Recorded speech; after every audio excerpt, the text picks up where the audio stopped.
Cześć! Dzisiaj test elektrycznego składaka Engue P20, który ma pełne oświetlenie, ma pasek zębaty.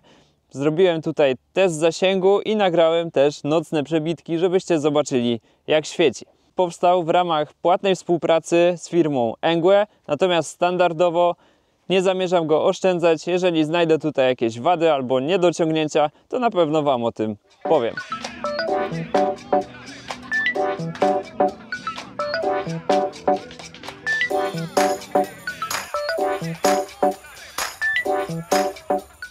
Opony to Kenda 20 cali razy 1,95 z wkładką antyprzebiciową. Podejrzewam, że są ciężkie, natomiast tutaj ten zastosowany bieżnik, który jest na środku praktycznie gładki, powoduje, że rower całkiem fajnie się toczy, a wycięcia w jakimś tam lekkim terenie czy jakimś piasku też dają radę. Wbrew pozorom ta ich objętość sprawia, że rower jest całkiem komfortowy. Jeżeli chodzi o pasek, to mamy tutaj pasek zębaty firmy JK Aero model JDX. Nie jest to Gates, więc nie jestem w stanie powiedzieć, jak tutaj będzie z jego trwałością. Co ciekawe, jest to pasek, który nie ma tutaj takiego wewnętrznego nacięcia, a zębatki nie mają takiej prowadnicy centralnie zrobionej, która utrzymuje pasek we właściwym miejscu.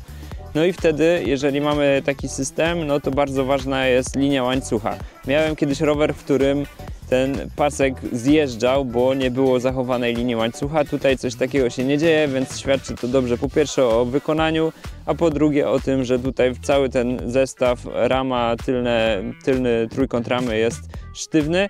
Pasek można oczywiście też regulować. Tutaj są śruby, które przesuwają całą tylną oś i jednocześnie napinają ten pasek. Jest też rozpinany tylny trójkąt ramy, żeby pasek można było przełożyć i wymienić. Tyle razy pokazywałem Wam tutaj na tym kanale rowery z paskiem, że prawie zapomniałem o tym, żeby powiedzieć, jakie są zalety takiego rozwiązania dla osób, które może widzą to pierwszy raz. No przede wszystkim pasek zębaty powoduje, że jazda jest bardzo cicha i bezszelestna. Druga sprawa jest taka, że ten pasek nie brudzi, bo jego się nie smaruje w żaden sposób, więc nawet gdy dotkniemy go nogą czy spodniami, no to nic się nie pobrudzi. Trzecia sprawa jest taka, że nie trzeba praktycznie nic przy tym robić. Paska nie trzeba smarować, nie trzeba go czyścić. Oczywiście, jeżeli ktoś jeździ w jakimś totalnym syfie, błocie, w glinie, no to trzeba ten pasek jakoś tam doprowadzić potem do porządku, ale wystarczy do tego trochę wody i gąbka z mydłem. No i ostatnia sprawa jest taka, ale może nawet przedostatnia, że ten pasek wystarcza na znacznie dłużej niż łańcuch rowerowy. Nie wiem, jak w przypadku tutaj tego rozwiązania, bo zwykle miałem do czynienia z paskami firmy Gates Carbon Drive. No tam te paski przejeżdżają nawet po 30 000 kilometrów, jeżeli są to rowery bez wspomagania. W rowerach ze wspomaganiem jest to bardziej 15 000 kilometrów. Nie wiem, jak będzie tutaj, natomiast nawet jeśli by to było, nie wiem, te właśnie 15 czy 10 000 kilometrów, to i tak jest to dłużej niż przeżywa taki przeciętny łańcuch, zanim się rozciągnie.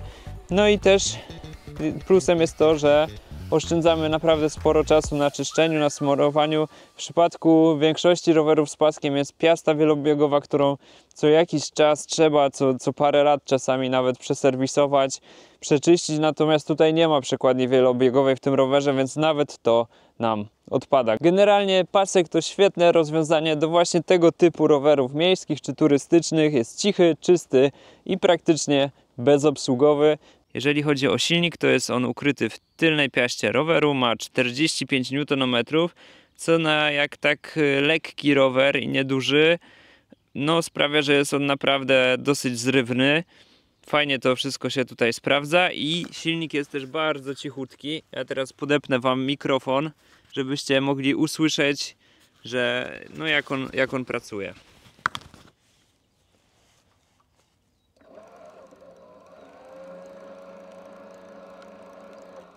W porównaniu do innych rowerów elektrycznych, którymi jeździłem, ten silnik jest praktycznie niesłyszalny w czasie jazdy.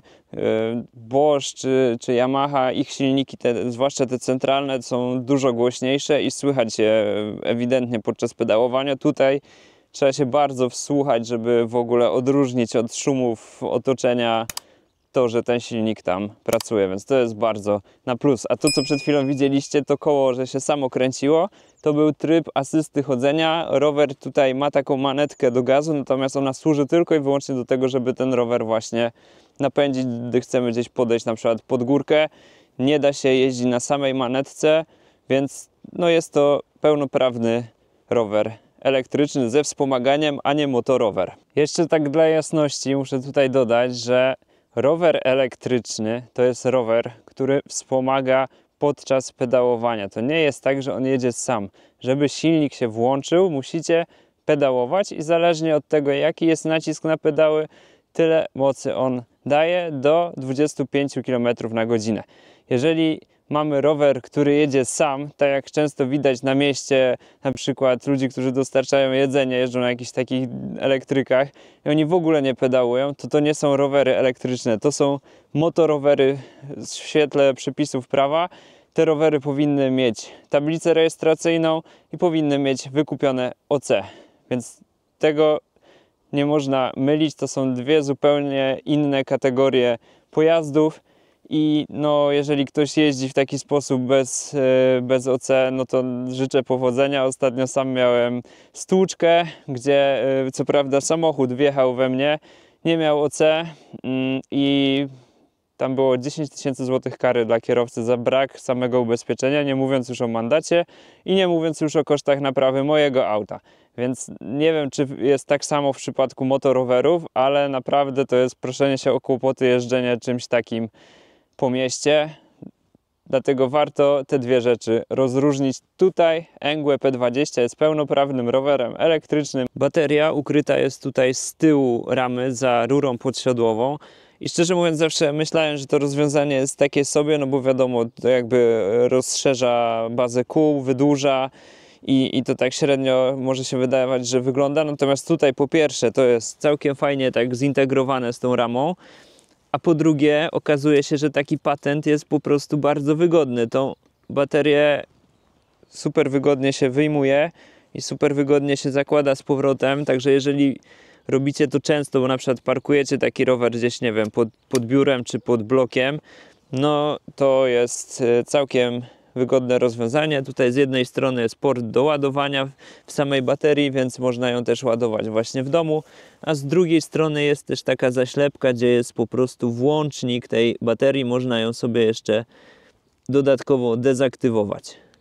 Producent deklaruje tutaj 100 km zasięgu. Czy tak rzeczywiście jest? Za chwilę się przekonacie, bo zrobiłem test zasięgu tego roweru. Rower wyposażony jest w pełni zintegrowane z ramą oświetlenie. Super to wygląda. Przednia lampka jest wyposażona w odcięcie. Tylne lampki są przymocowane po obu stronach ramy, zintegrowane z tą ramą. Mają kierunkowskazy i mają też światło stop, które jest podpięte do obu hamulców, więc gdy hamujecie, niezależnie od tego, czy macie włączone światła, czy nie, te stopy się zapalają. Moim zdaniem jest to naprawdę fajnie pomyślane, super, że są te stopy, że są te kierunkowskazy. No, moim zdaniem zawsze to może w jakiś sposób wpłynąć na bezpieczeństwo. Ktoś właśnie może się połapać, że hamujecie, że skręcacie, więc no super, że o tym pomyślano. Szkoda, że więcej rowerów elektrycznych tego nie ma. Jak zobaczycie w kolejnej części tego testu, nagrałem też nocne przebitki, żeby pokazać Wam, jak ten rower świeci, bo moim zdaniem to jest ważne. Są rowery elektryczne, które mają naprawdę fajne oświetlenia, a są takie, które mają zupełnie beznadziejne, dlatego uważam, że warto to pokazać. Oświetlenie jest ważne. Rower wyposażony jest też w takich niewielkich rozmiarów wyświetlacz, na którym można sobie zmieniać tryby jazdy, można zobaczyć, jaką mamy prędkość, ile zostało nam baterii. Można też sobie wejść tutaj w jakieś takie ustawienia, zobaczyć prędkość średnią, maksymalną. Nie ma tego zbyt dużo, nie pokazuje na przykład zasięgu niestety, natomiast i tak fajnie, że coś takiego jest. Z poziomu wyświetlacza włącza się też światła, natomiast kierunkowskazy sterowane są osobno. Tutaj jest taki dodatkowy sterownik. Niestety nie wydają one żadnych dźwięków, gdy je włączymy, nic tutaj też nie miga, więc ciężko się połapać, czy mamy włączony, czy nie mamy. Można łatwo o tym zapomnieć i jechać z włączonym kierunkowskazem.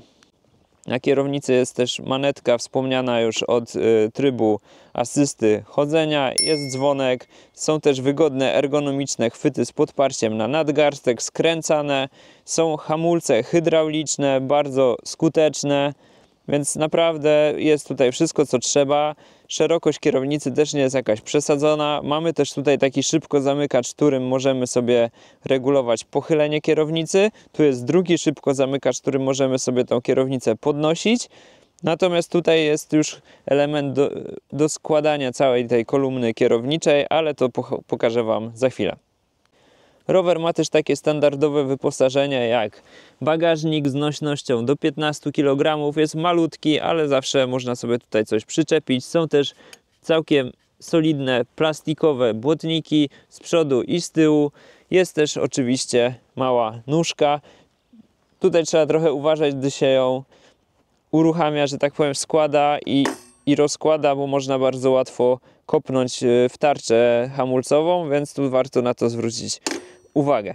I są też tutaj takie ciekawe elementy, takie metalowe. Tu jest taka metalowa blaszka, natomiast z drugiej strony mamy przy przednim kole taki magnes ze sprężyną.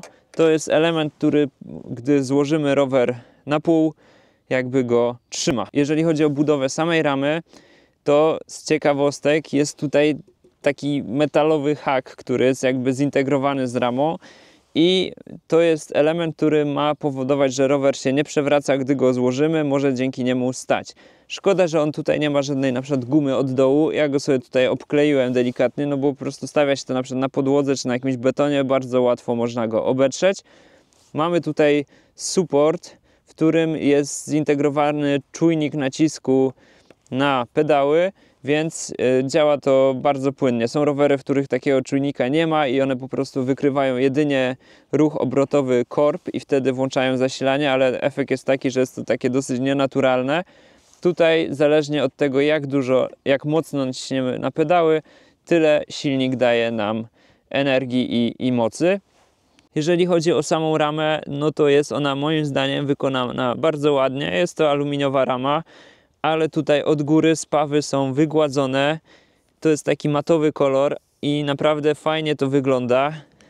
Oczywiście te spawy niżej są już niewygładzane, ale tak czy siak moim zdaniem efekt tutaj i wrażenie robi ten rower bardzo dobre. Tutaj cała góra jest wygładzana, tutaj przy sterach również. System składania jest wygodny, za chwilę Wam go pokażę. I tu jeszcze jest taka ciekawostka, jest jakby taka rączka, bo to jest miejsce, w którym się rower chwyta, gdy go podnosimy. Rower występuje też w innych kolorach. Można sobie wybrać na przykład taki czarno-czerwony, można sobie wybrać jakiś taki szaro-czarny, no i właśnie taki zielony, nie wiem, miętowy, turkusowy. Także jest kilka opcji. Każdy myślę, że znajdzie coś dla siebie. Jest natomiast jeden rozmiar ramy. Tu jeszcze wracając do kokpitu, no jak to w każdym rowerze elektrycznym jest tu sporo przewodów, natomiast one zostały całkiem zgrabnie tutaj pochowane, obwinięte taką jakby owijką. To jest jeden taki gruby przewód, no ale wygląda to całkiem nieźle i jest to dobrze pomyślane, bo nie przeszkadza ani przy składaniu roweru, ani podczas jazdy. To się tutaj nigdzie nie obija, nie ociera, więc jest to zrobione całkiem sensownie. Siodełko tutaj wykonane jest z takiej pianki, to nie jest jakiś zaawansowany model, natomiast ma tutaj takie wcięcie i jest całkiem wygodne. Ja tym rowerem zrobiłem wczoraj 60 km i mimo, że nie miałem tutaj żadnej wkładki w spodenkach, to jeździło się całkiem wygodnie. No oczywiście to jest bardziej siodełko na krótkie trasy, bo jest po prostu miękkie. No ale też do takich ten rower jest zaprojektowany. Jest tutaj bardzo gruba sztyca, no i szybko zacisk, żeby sobie wyregulować wysokość siodełka. Waga tego roweru to 18,5 kg, więc jak na rower elektryczny jest naprawdę całkiem nieźle. Tu właśnie jest wygodne miejsce, żeby go chwycić i spokojnie można go sobie przenosić. Składanie tego roweru jest dosyć proste. Wystarczy otworzyć sobie tutaj taką blokadę, pociągnąć za dźwignię i rama się rozpina. Po złożeniu rower można sobie też wygodnie prowadzić, na przykład do tramwaju, czy do metra, czy do windy. więc jest to fajnie pomyślane. Ten rower się tutaj opiera właśnie teraz na tym metalowym elemencie ramy, więc on też stabilnie stoi. No i chwytając za bagażnik, za kierownicę, można go też całkiem wygodnie przenieść. Co ciekawe, nie da się za bardzo jeździć do tyłu, bo wtedy pedał opiera się tutaj na błotniku i blokują się koła, więc tego się nie da zrobić. Żeby ten rower rozłożyć, to tutaj trzeba po prostu jakby wypiąć ten magnes, który łączy obie osie kół. Chwycić go w ten sposób i zatrzasnąć tą dźwignię. Rower można złożyć tak naprawdę na dwa sposoby. Można to zrobić tak, jak pokazałem przed chwilą i wtedy kolumna kierownicy i kierownica zostaje do góry, więc łatwo się ten rower bardzo prowadzi.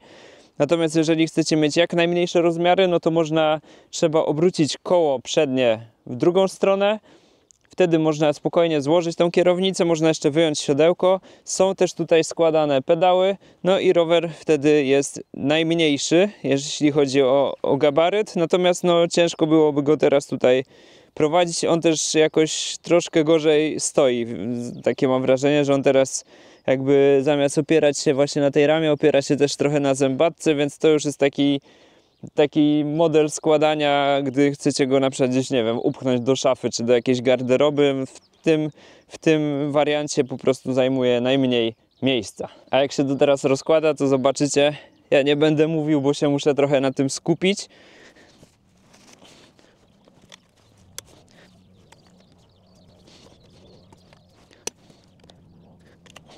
Jeżeli chodzi o moje wrażenia tutaj z jakości wykonania tego roweru, to są naprawdę bardzo pozytywne. Rama jest wykonana bardzo estetycznie, wszystko tutaj jest naprawdę solidne, nic nie trzeszczy, nic nie skrzypi, także to jest naprawdę bardzo na plus. Standardowo chciałbym Wam podziękować za wszystkie suby i lajki. To jest jedno kliknięcie, a olbrzymia pomoc dla rozwoju tego kanału.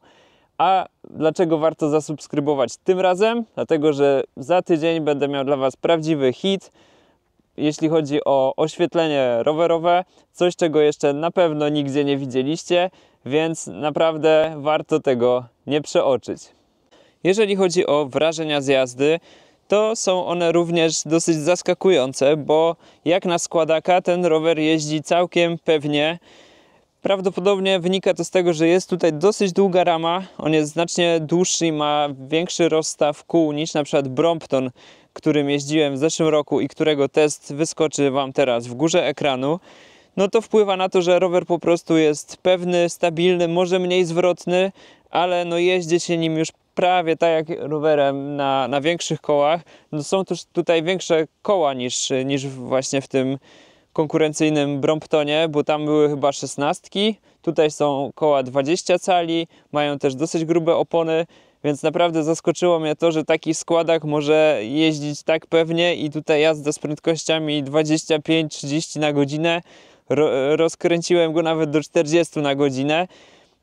No nie stanowi jakiegoś większego problemu. Oczywiście, gdy wjedziemy na nierówną drogę, gdzie są jakieś dziury, kamienie, krawężniki, no to już jest gorzej, no bo małe kółka po prostu gorzej przetaczają się po przeszkodach, tego się tutaj jakby nie da oszukać i ominąć, natomiast na jakichś gładkich ścieżkach, na drogach asfaltowych on jedzie naprawdę bardzo fajnie. Na rowerze przyjmuje się taką dosyć wyprostowaną pozycję, jednak nie jest ona aż taka super spionizowana, dlatego właśnie, że on jest dosyć długi i kierownica jest dosyć daleko przed nami. Ja nie jestem tutaj tak do końca miarodajny, dlatego że no ja zwykle montuję krótsze mostki, bo mam za daleko do kierownicy, mam po prostu nieproporcjonalnie krótkie ręce w stosunku do nóg. Natomiast myślę, że dla kogoś zbudowanego w taki bardziej typowy sposób to będzie jak najbardziej ok. Rower jest całkiem wygodny, nie ma tutaj żadnej amortyzacji, natomiast właśnie te grube opony powodują, że no jedzie się nim całkiem fajnie, nawet po jakiejś troszkę nierównej nawierzchni. Też bardzo ciche, no to jest jakby tutaj standard w rowerze z paskiem, że one są ciche, natomiast cichy jest ten silnik, tak jak Wam wcześniej wspominałem, także taki zestaw cichego silnika i tego paska powoduje, że jedzie się nim praktycznie bezszelestnie, więc myślę, że dla wielu osób może to być spora zaleta. Rower ma świetne hamulce, są to hydrauliczne hamulce, nie wiem jakiej marki, ale działają po prostu dobrze, zwłaszcza gdy je trochę już tutaj dotarłem, więc to jest super sprawa. Ma 3 tryby wspomagania, to jest myślę istotne przy rowerze elektrycznym, natomiast różnice między tymi trybami nie są jakieś duże i ten tryb wspomagania numer 1 powoduje, że spokojnie tym rowerem można sobie właśnie jechać na taką dłuższą trasę i to absolutnie moim zdaniem wystarcza. Główna różnica jest taka, że po prostu w tym trybie najmocniejszym rower ostrzej rusza i też gdy jedziemy pod górę, to ta prędkość nam nie spada na przykład poniżej 20 na godzinę, tylko rower cały czas wspomaga na tyle mocno, że on będzie jechał na przykład 22-23, w trybie pierwszym no, ta prędkość spadnie na przykład do 17-18 na godzinę pod górę. Efekt działania tego silnika czuć w każdym z tych trybów. On naprawdę fajnie i żwawo przyspiesza i też no, im mocniej jakby będziemy pedałować, tym on więcej nam dodaje tej mocy z silnika, więc no, działa tutaj to wszystko tak jak powinno w rowerze elektrycznym. To jest naprawdę odczuwalne. Sprawdziłem ten rower też na takiej górce w Poznaniu nad Wartą, gdzie jest dosyć stromy podjazd. Specjalnie się zatrzymałem w połowie i ruszyłem. Dałem wtedy ten najmocniejszy tryb i rzeczywiście rower mnie wyciągnął pod górę. To jest miejsce, gdzie na zwykłym rowerze bez wspomagania no już trzeba tej siły włożyć całkiem dużo i zredukować na najniższy bieg, żeby tam dało się podjechać. Także no naprawdę ten silnik tutaj zdaje egzamin, chociaż oczywiście też trzeba wziąć pod uwagę to, że przy takim lekkim rowerze i gdy ten silnik nie jest aż taki super mocny jak w najmocniejszych elektrykach, no gdyby tutaj jechała osoba, która waży na przykład 100 kg albo więcej, no to ten rower na pewno już by się bardziej męczył. Ja ważę 70 kg, więc myślę, że ma to spory wpływ. Tutaj też trzeba wziąć pod uwagę to, że ten rower ma jedno przełożenie. Tutaj nie ma żadnej przekładni wielobiegowej, nie ma żadnej skrzyni biegów, no więc on też ma znacznie ciężej przy ruszaniu. Ciężko tutaj uzyskać aż tak mocny start, jak w rowerze, w którym mamy po prostu wrzucony niski bieg. Natomiast jak na to, że tego tutaj nie ma, to moim zdaniem on działa naprawdę bardzo fajnie i zupełnie te 45 Nm wystarcza. Mam jeszcze 2 obserwacje odnośnie samej jazdy.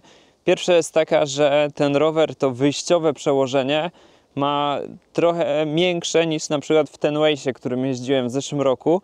I to jest moim zdaniem spory plus, bo właśnie na podjazdach można temu rowerowi trochę bardziej pomóc i on dzięki temu też żwawiej rusza, a do jazdy z prędkościami na przykład te 25 na godzinę to zupełnie wystarcza. Druga obserwacja jest taka, że ten rower powyżej tej granicy odcięcia tych 25-26 na godzinę, gdy rozpędzimy go na przykład z górki jeszcze trochę bardziej albo z siłą własnych mięśni, na przykład do tych 29-30 km na godzinę, to on takie mam wrażenie, że on daje jakby takie impulsy z tego silnika co jakiś czas. To nie jest tak, że on ciągnie, ale po prostu jak szybko kręcicie, to co jakiś czas czuć takie popchnięcie lekkie. Także to ciekawe to jest rozwiązanie. Nie wiem, czy to jest kwestia tylko tego modelu, czy on tak po prostu ma to zaprojektowane. Na pewno on nie może wspomagać w sposób ciągły, natomiast tutaj daje jakby takie lekkie popchnięcia. Jeżeli spodobał Wam się ten rower, to koniecznie oglądajcie do końca, bo przypominam, że mam dla Was super niespodziankę. Teraz możecie zobaczyć przebitki z nocnej jazdy, jak wygląda tutaj i jak działa to oświetlenie. Jest tutaj bardzo wyraźne odcięcie.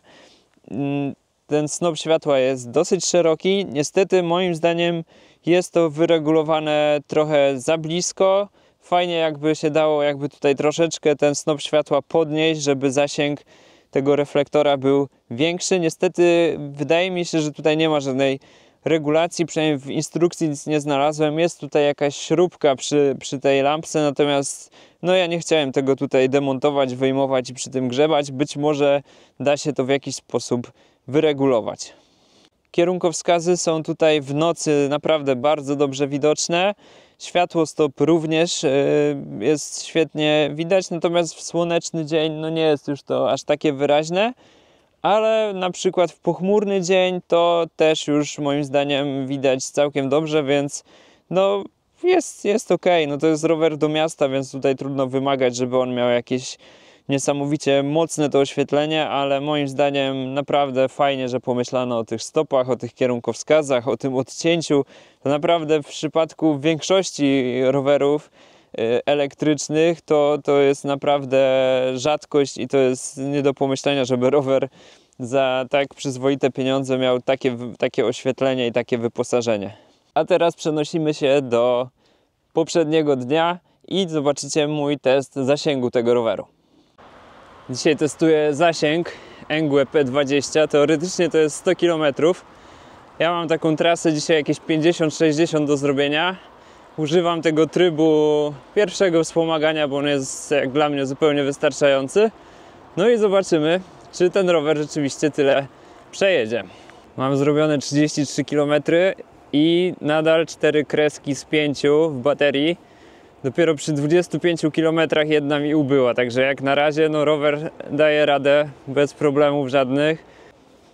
Nie wiem, czy jest tu ktoś z Poznania, ale jeśli tak, to polecam Wam nowe mosty berdychowskie zobaczyć. Właśnie byłem pierwszy raz, jest parę dni po otwarciu. Mega fajnie to zrobili. Szerokie drogi dla rowerów, szerokie chodniki, dużo ławek do odpoczynku, także super to wygląda.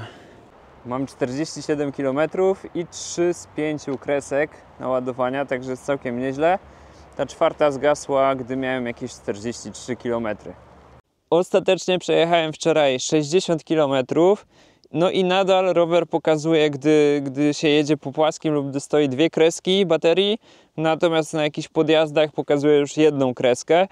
No, nagrywam ten test już dzisiaj, bo jest ładna pogoda, natomiast jeszcze trochę nim pojeżdżę i wrzucę Wam tutaj informację, ile ostatecznie udało mi się na tym jednym ładowaniu przejechać. Niezależnie jednak od wyniku tego testu, czy to będzie tam 65 czy 70 km, no uważam, że jest całkiem nieźle. Oczywiście producent deklarował tutaj 100 km. Być może w lepszych warunkach, ja jeździłem przy około 13 stopniach na zewnątrz, był lekki wiatr, jak jechałem już w drugą stronę, było trochę podjazdów, nie zawsze jechałem w tym trybie najsłabszym, czasami sobie włączałem ten mocniejszy. Jechałem też cały czas z włączonym oświetleniem, więc prawdopodobnie dałoby się tutaj jeszcze przy takich idealnych warunkach wycisnąć trochę więcej. Wydaje mi się, że do 100 km raczej bym nie dobił. Tak czy siak, no jest to moim zdaniem całkiem fajny wynik jak na takiego miejskiego składaka. Też 60-70 km to jest naprawdę super, bo można właśnie pojechać sobie też nim gdzieś pod miasto na jakąś dłuższą wycieczkę, więc moim zdaniem to jest absolutnie wystarczające w tego typu rowerze. Mam też tutaj jeszcze taką jedną uwagę co do tego testu zasięgu, to znaczy no po pierwsze ten wyświetlacz nie pokazuje ile zostało zasięgu, a po drugie te kreski jakby poziomu baterii nie spadają jakoś tak równo, bo pierwsza kreska zniknęła dopiero po 25 km, druga zniknęła chyba po 43, no i potem już te kolejne znikały szybciej, także to nie jest tak, że można sobie to łatwo przemnożyć, że o, pierwsza zniknęła po 25, to przejadę ponad 100. No niestety tak to precyzyjnie tutaj aż nie działa. A ile ten rower kosztuje, bo to jest coś, na co pewnie czekacie na tą informację. Cena to aktualnie niecałe 1000 euro na oficjalnej stronie producenta, czyli poniżej 4200 zł. Ale uwaga, uwaga, kupując z mojego linka i z moim kodem rabatowym, który znajdziecie w rozwijanym opisie pod filmem, możecie zaoszczędzić ponad 400 zł jeszcze. Warto też kupić rower na oficjalnej stronie Engwe, bo podobno jest dużo fejkowych stron i sprzedawców, którzy sprzedają podróby. Podsumowując, Engwe P20 to mega fajny rower. Zaskoczył mnie bardzo pozytywnie tym, jak przyjemnie się na nim jeździ, jak solidnie jest wykonany i jak dobrze jest wyposażony. Są oczywiście drobne niedociągnięcia, jak brak wyświetlania zasięgu czy mały wyświetlacz, ale jak za te pieniądze to moim zdaniem jest naprawdę rewelacja. Dostajemy pasek, świetną ramę, pełne wyposażenie i sensowny zasięg. Pamiętajcie o tym kodzie rabatowym i do zobaczenia w następnym odcinku. Cześć!